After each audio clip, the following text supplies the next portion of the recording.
Welcome back.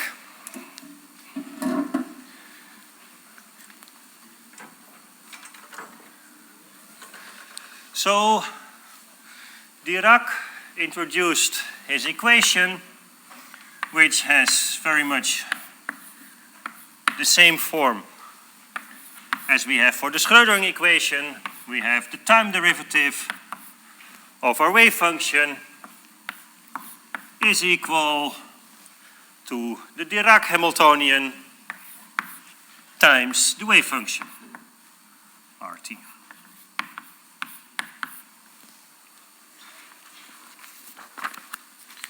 And the Dirac Hamiltonian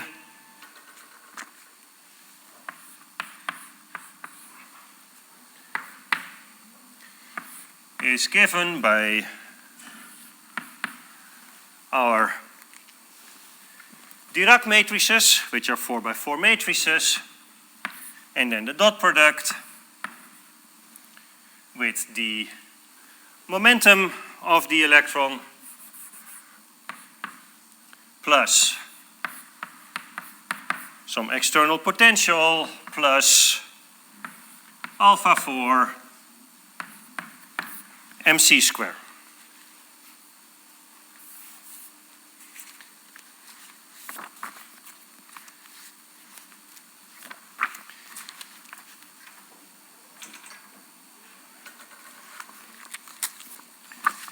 And our eigenstates, or our wave functions, are given by spinors, where we have a spin up for the large component, a spin down for the large component,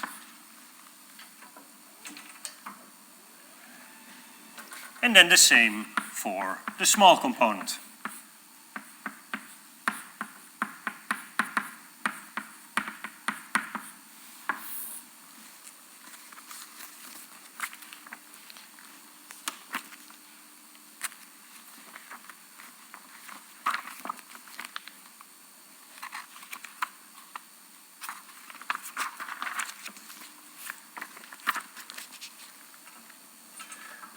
And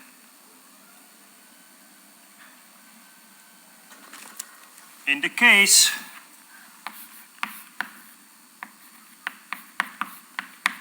where we have no potential,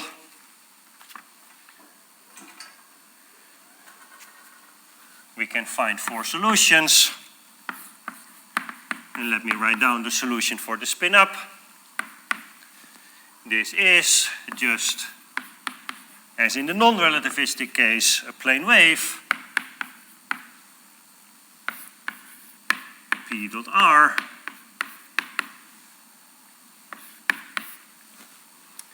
but now we have a vector in front, and if I pick a particle with spin up, then that vector is 1, 0, and now I didn't leave enough space here, Pz C divided by E plus mc square, and then Px plus I Py C divided by E plus mc square, and a normalization E plus mc square divided by 2E.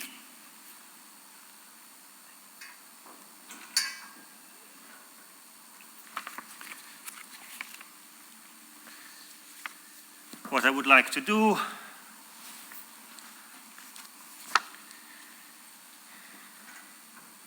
in the rest of our first lecture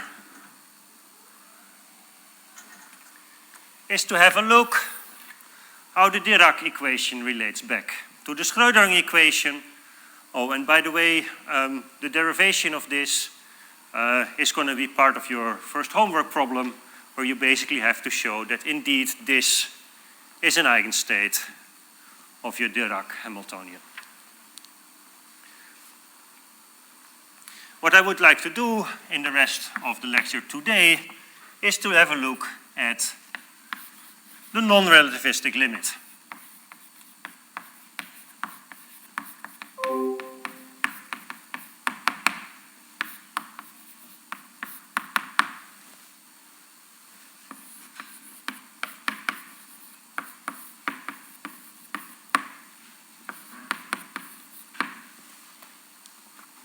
In the non-relativistic limit, the Dirac equation should come back to the Schrödinger equation. And then we should find corrections to the Schrödinger equation. And of course, that's something that people tested to see if those agree with the experiment. And let's start by introducing some notation.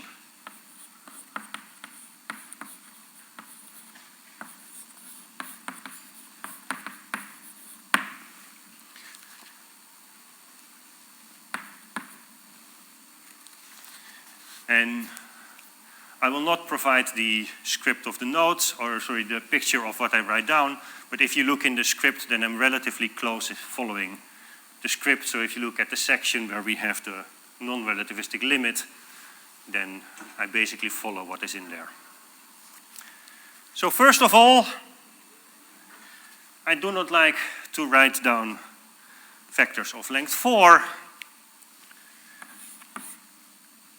but we can say, well, my wave function is going to be a large part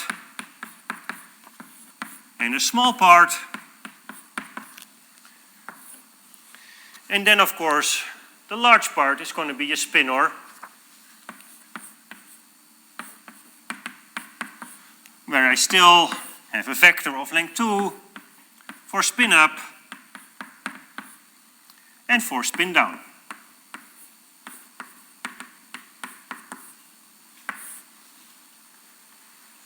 And of course the same for the small part.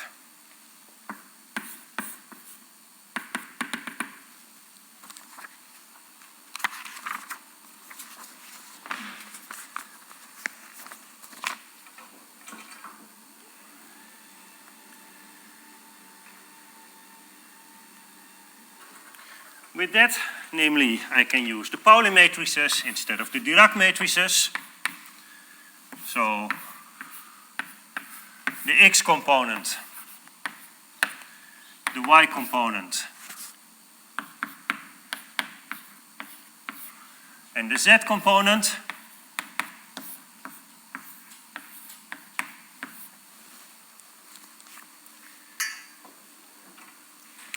and now the Dirac equation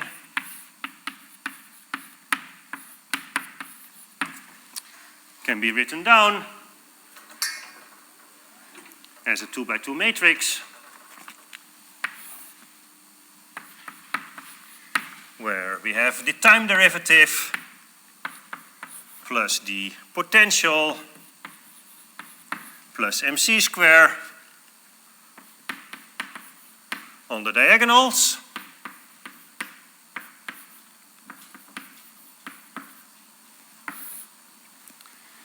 and on the off diagonals the Pauli matrix dot P.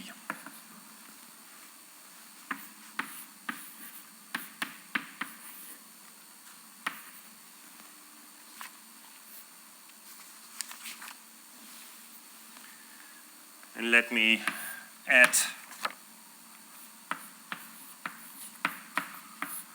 a magnetic vector potential.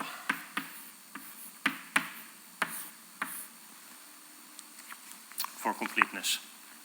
And of course this matrix acts on a wave function, and that has to be 0.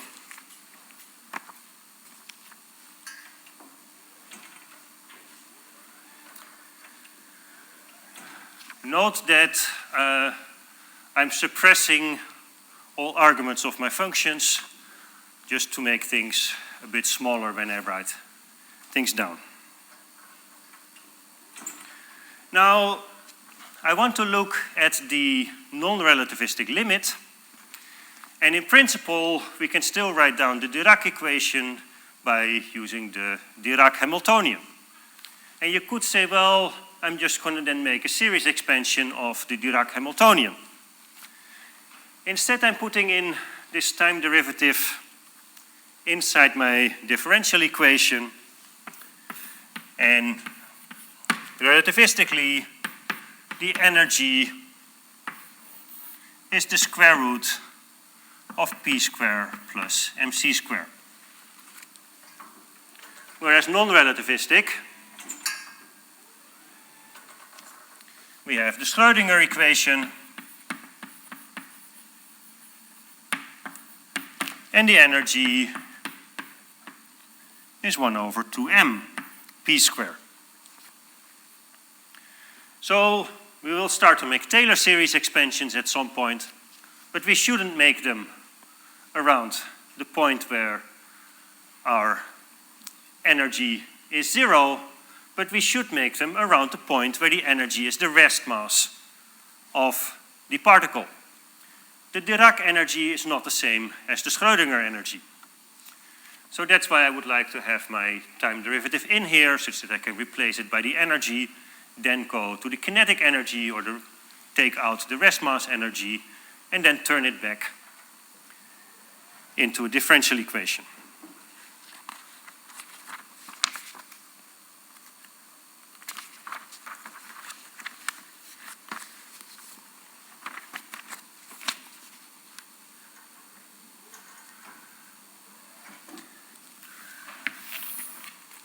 So there are some limits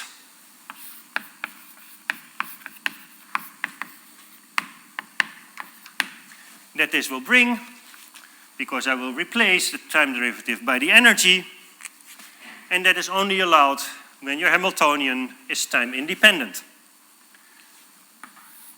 So my vector potential has to be 0, and my potential needs to be time independent.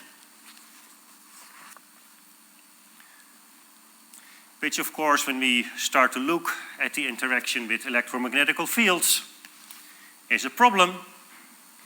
And indeed, it turns out that if you take the Schrödinger equation and make a multiple expansion of your vector potential, and you look at higher multiple transitions, you do get problems with Lorentz invariance of that equation.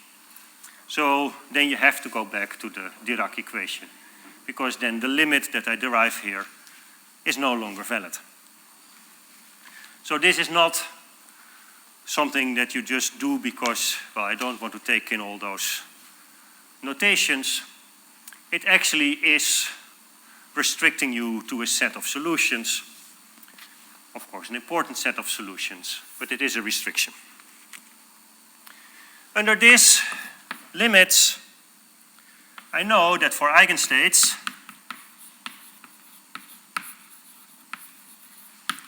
of the Hamiltonian, I have stationary states,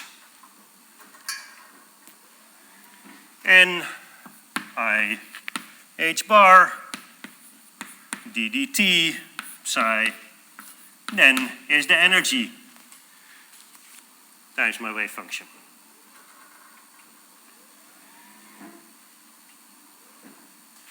So with that, I can replace the Dirac equation by the energy minus the potential minus mc square on the diagonal, and then the energy minus v plus mc square, and c, the Pauli matrix, times the impulse operator or the momentum operator, and minus c sigma dot p times the large component and the small component is equal to 0.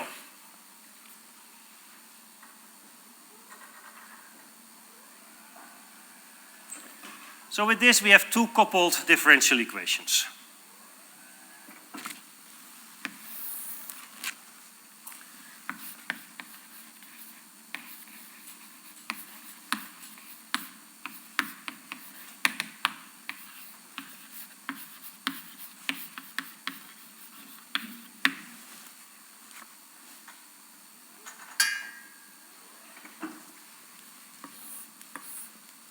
The first one, E minus V minus mc square times the large component, so that's this matrix element, times this one, plus C sigma dot P times the small component has to be 0. And the second differential equation, minus c sigma dot p times the large component. Yeah, the first equation came from this one times this. We now take the second row times the large component plus E minus V plus mc square times the small component has to be 0.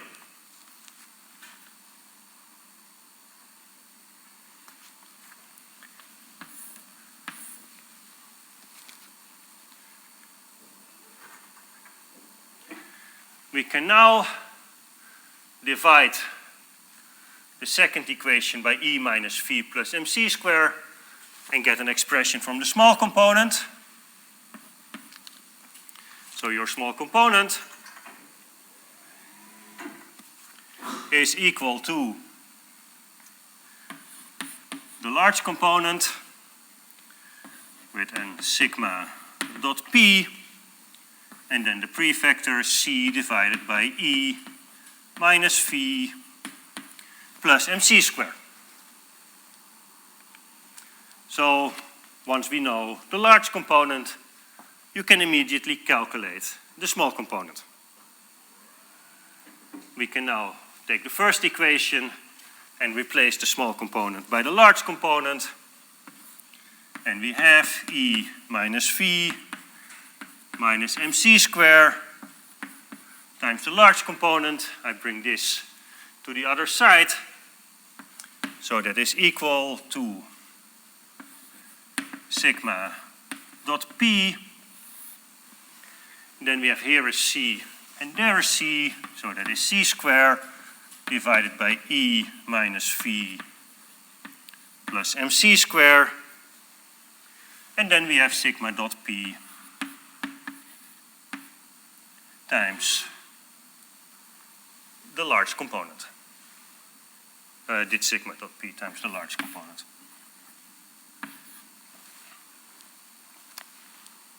So we find a single differential equation for the large component of your Dirac spinor. And once we know the large component, we can calculate the small component from that. So in principle, we can still restrict ourselves to just a single differential equation on only the large component.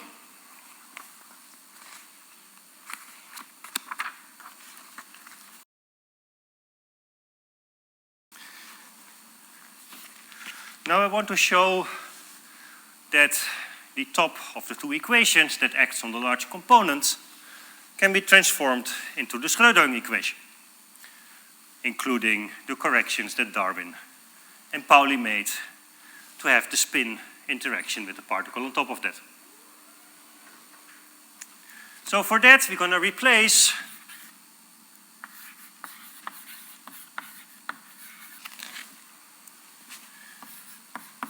the relativistic energy by the non-relativistic energy plus the rest mass. If we do that, we find that the first one, E minus V, becomes E0 minus V, the mc squareds cancel, times the large component is equal to sigma p c square divided by E0 minus V. And now we have a plus mc squared and we get an additional one here. So plus 2 mc squared sigma dot p times the large component.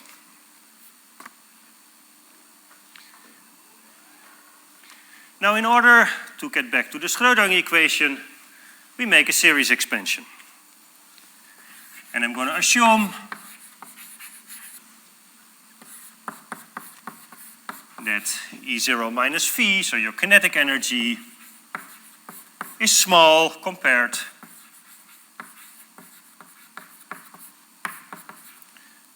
to 2 times mc squared.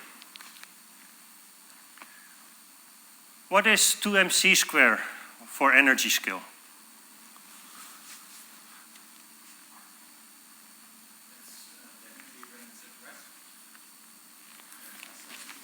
The relativistic rest energy is mc squared. We know so it's 2 times the rest energy, yes. If you think in terms of what kind of excitations can we make, of course Dirac didn't know that at the moment, but what we know, what kind of excitations can I make with 2 mc squared of energy? Yeah, it's the electron-positron pair energy. So we're going to assume that the kinetic energy is small compared to the energy to make an electron-positron pair. Then we should see that we get back to the Schrödinger equation. If that's not small, then this is not going to work.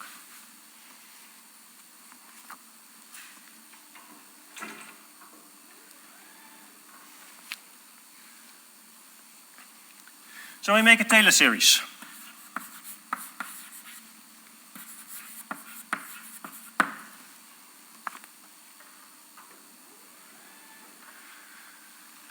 And I want this to be small compared to that. So if we divide both the denominator and the numerator by E0 minus V,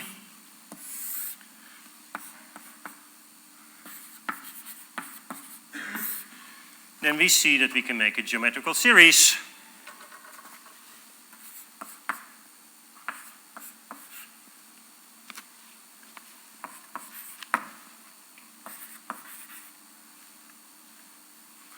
other way around.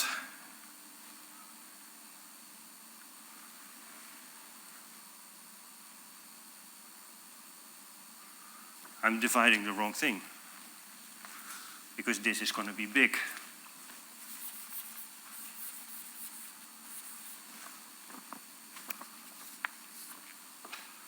Yeah.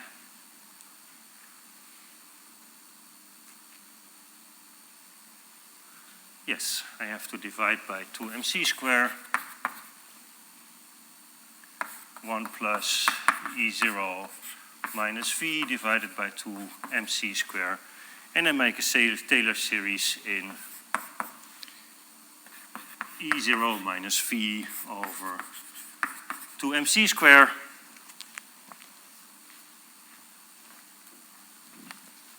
We should check if that's correct in the script or not.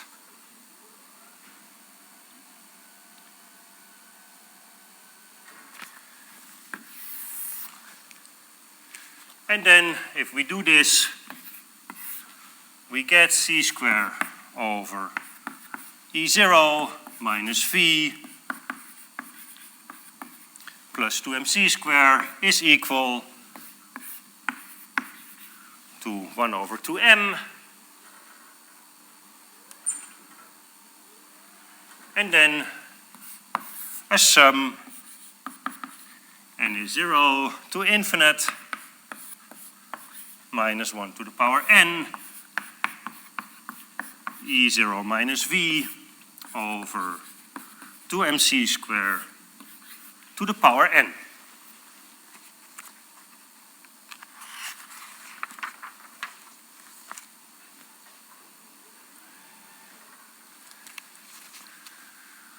Now what I want to show you today is that we can get back to the Schrödinger equation and then the first order corrections to the Schrödinger equations. So I'm going to keep the first and 0th order term. So I'm going to keep terms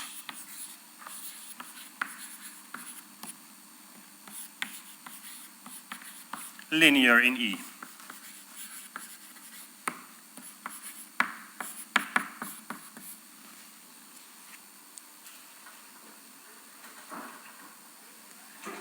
And we then replace the equation that we have here by its expansion. And then we find E0 minus V times the wave function for the left-hand side is roughly equal to 1 over 2m sigma dot p. And then for n is 0, we have 1. And then we have the minus sign, E0 minus V over 2mc square sigma dot p times the large part of the wave function.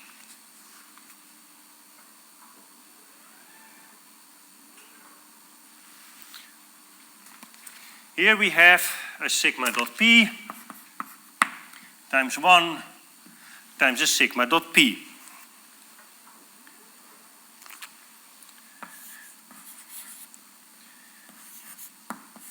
And we're going to use that sigma dot p squared, and this is something that you can just write out. It's a 2 by 2 matrix, then you replace the identities with px, py, and pz. You look at the square, and then you will find that this is p times the 2 by 2 identity matrix.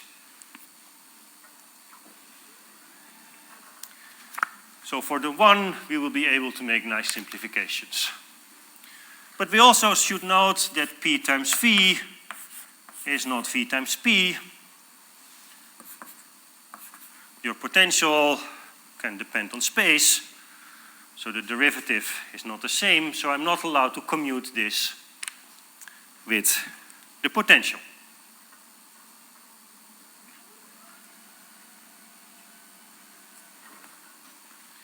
If we do this,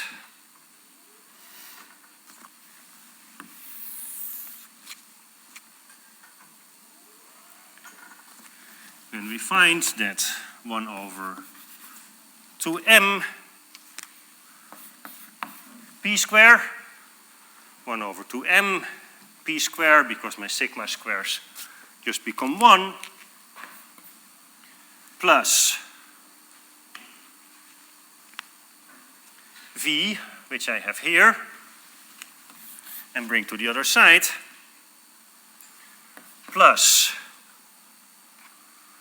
1 over 2m and a v here, so that is 1 over 4 m square c square, 2 times 2, m times n and c square, and then sigma dot p, v sigma dot p.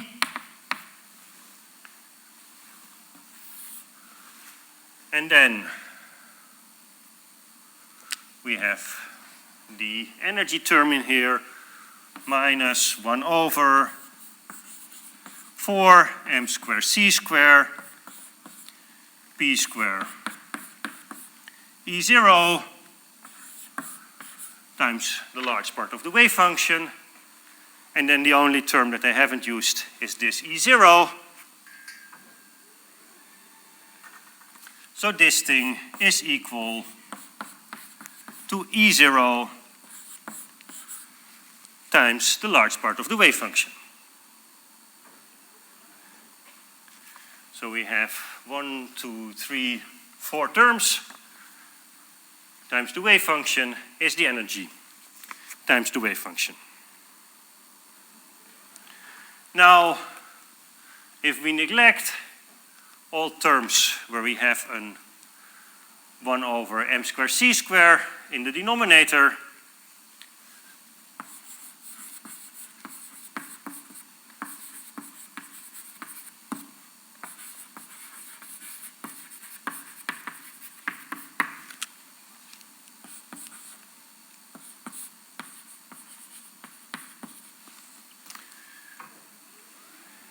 we end up with the equation 1 over 2m times p square plus v times the large part of the Dirac spinner is the energy times the Dirac spinner. That's the Schrödinger equation.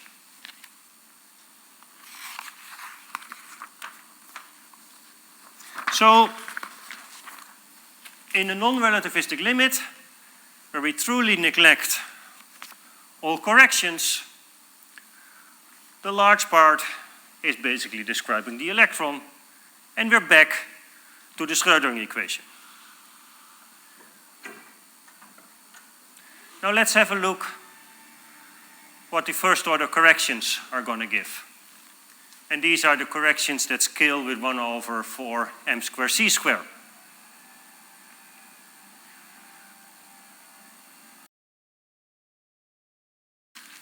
So let's see what the corrections are that the Dirac equation predicts on top of the Schrödinger equation. And in principle, we, on the equation on the top right of our blackboard, already see two terms that are going to give us corrections. We basically have the Hamiltonian here acting on the wave function is the energy times the wave function. But now we have to be a bit careful, because the Dirac spinor is normalized, but it's normalized as a spinor or a vector of length 4. Here I'm only looking at two of those components. So these two components are not necessarily normalized. So I'm not acting on a normal vector and a normal vector here. So we have to take into account that not only our Hamiltonian is changing, also the norm of the vector is changing. So we have to correct for the norm of the vector and then see what our changes are going to be to the Dirac Hamiltonian. So if you remember the pictures that we showed you before the break, where I looked at the large part and the small part of a particle without any external potential, then at rest the large part is 1, the small part is 0. When the particle starts to move, the large part is getting smaller, the small part is getting bigger. So the norm of the large part is no longer 1. And if you want to see what this does to your equations, you should include this. So let's introduce the state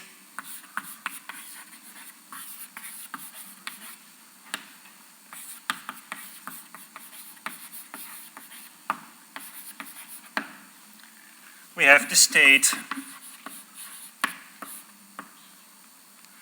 phi e, where this is the state of the electron that we want to describe.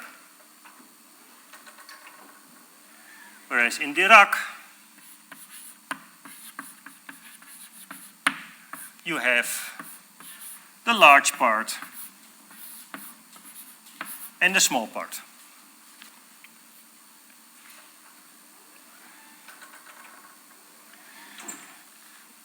I have E's and L's, sorry for that. Now we have that the norm of my electron wave function has to be 1.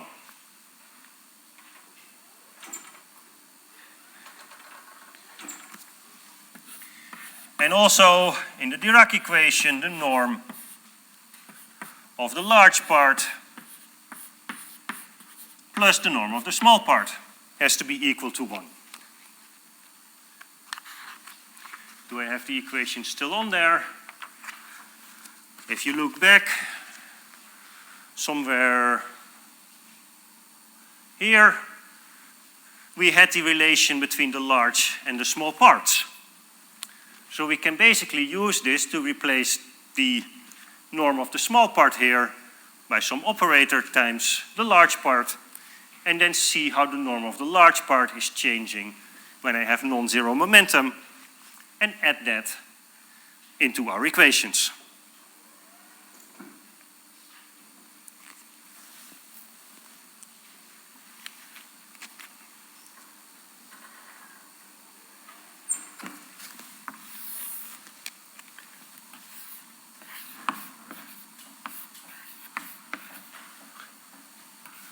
So the norm of our electron wave function is the norm of the large part plus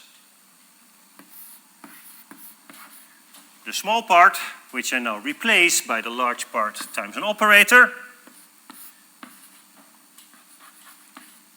2mc sigma dot p 1 over 2mc sigma dot p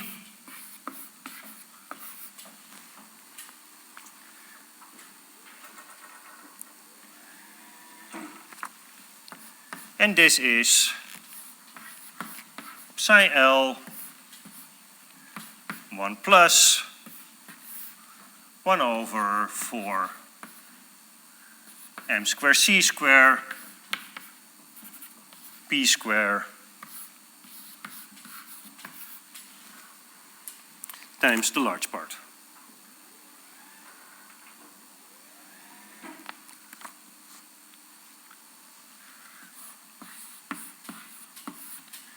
So the state that we want to use, that is normalized, can now be related to the state of the large part,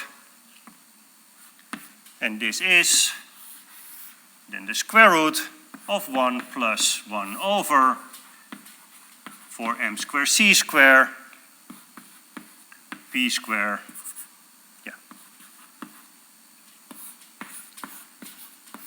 times psi L. Note, this is an L and this is an E. Note that this is not just a scaling. P is an operator. So this function points in a different direction as a vector than the large part of your wave function, because p square is truly just changing your state.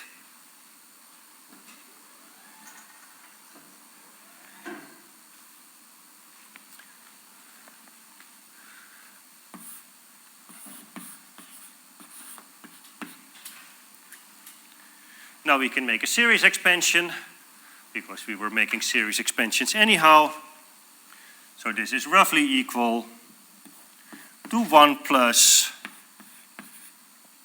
p square over 8 m square c square times psi L.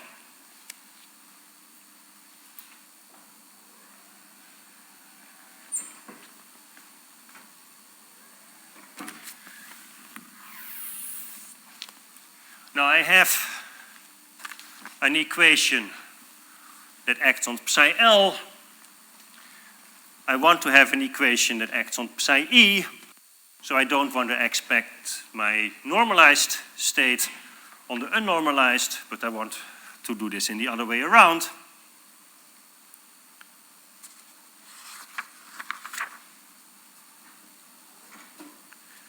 So similar, we can say the large state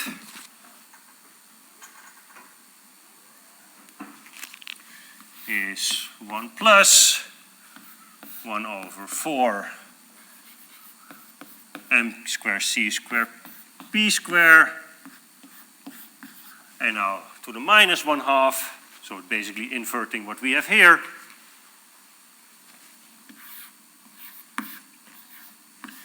times the electron state. And this, if we make a series expansion, is 1 minus p square over 8 m square c square times our normalized wave function.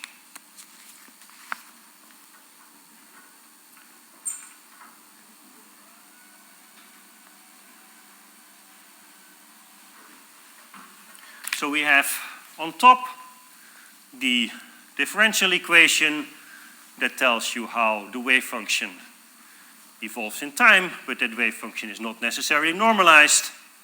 Here we have an equation where psi L is not normalized, but psi E is normalized. And note that you're not just changing the length of the vector, but it actually is a rotation because p square is an operator. So we can now multiply the left and the right. So we can now first substitute this into the Dirac equation.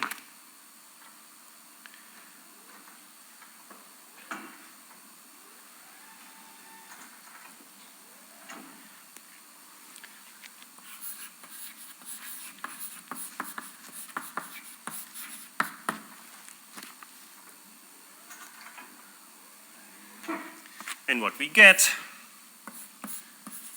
is 1 over 2m p square plus v plus 1 over 4 m square z square sigma p v sigma p minus 1 over 4 mc square p square E0, which is the equation, the left-hand side that we had before. And then we multiply with 1 minus p square over 8 m square c square. And this now acts on the wave function of our electron, which is normalized. And this is then equal to the energy times 1 minus p square over 8 m square c square times our wave function, which again is normalized. Now, what follows is a little bit of algebra to simplify the equation that we have there. And we can start this simplification by multiplying from the left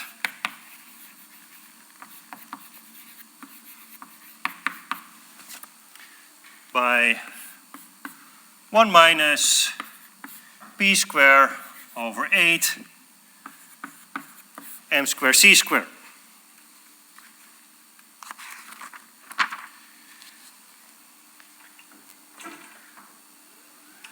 And then if you do this, this will generate terms that are proportional to 1 over mc square. It will also generate terms that are proportional to higher orders. And we're only going to keep terms that are proportional to 1 over m square c square. And the higher ones we can neglect.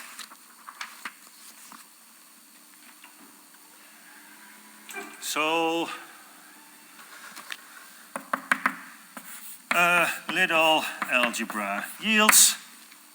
You can find the algebra that I did on 2 or 3 pages in the script.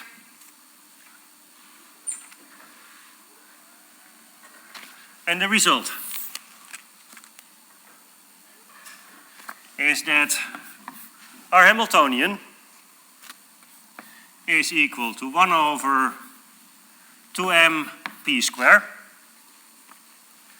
minus 1 over 8 m cubed c square p to the 4th plus the potential plus h square over 8 m square c square, and then the second derivative of the potential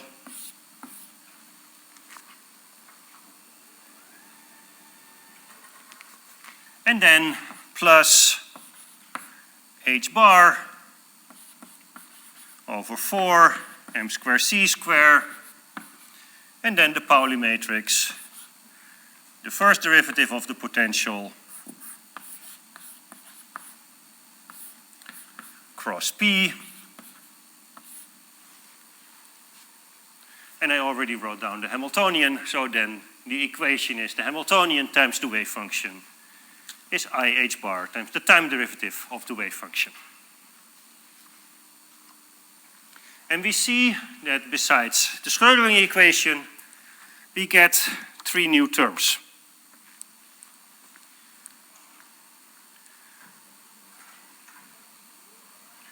So we have the non-relativistic kinetic energy, and then a correction which is known as the mass velocity term.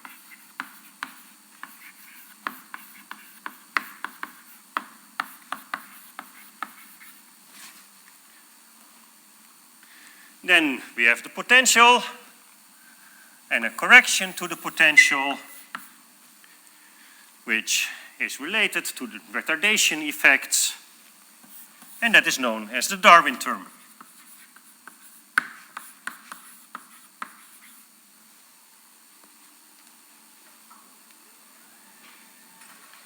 And then the last term is what we know as the spin orbit term. Which one of these 3 terms is larger? Of course, ambient pressure for atoms and things around us.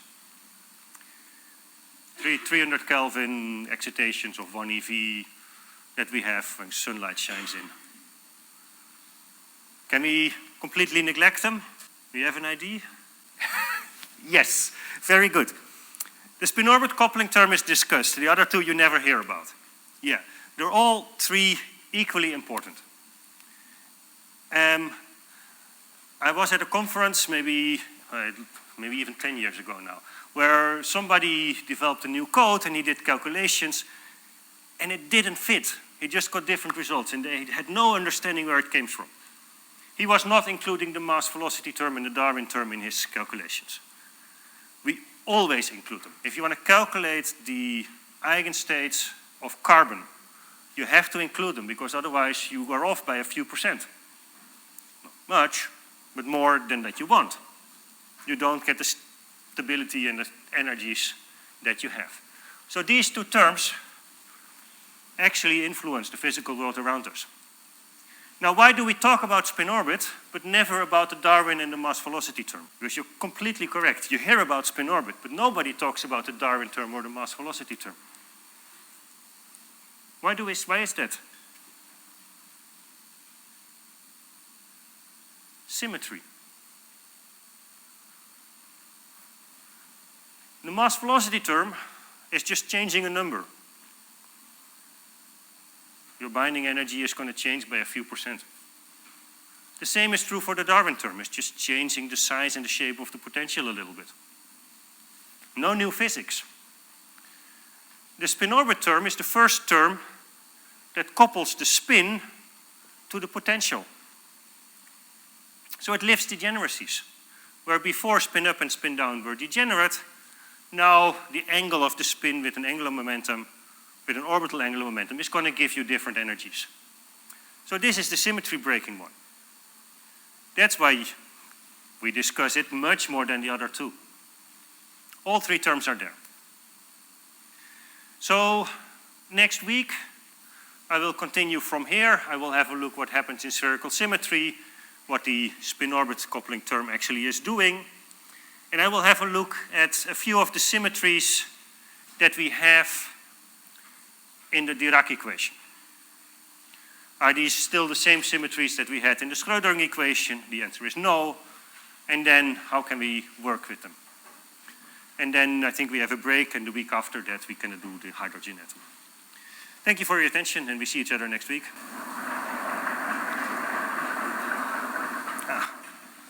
And of course, if there are questions, feel free to come here or ask.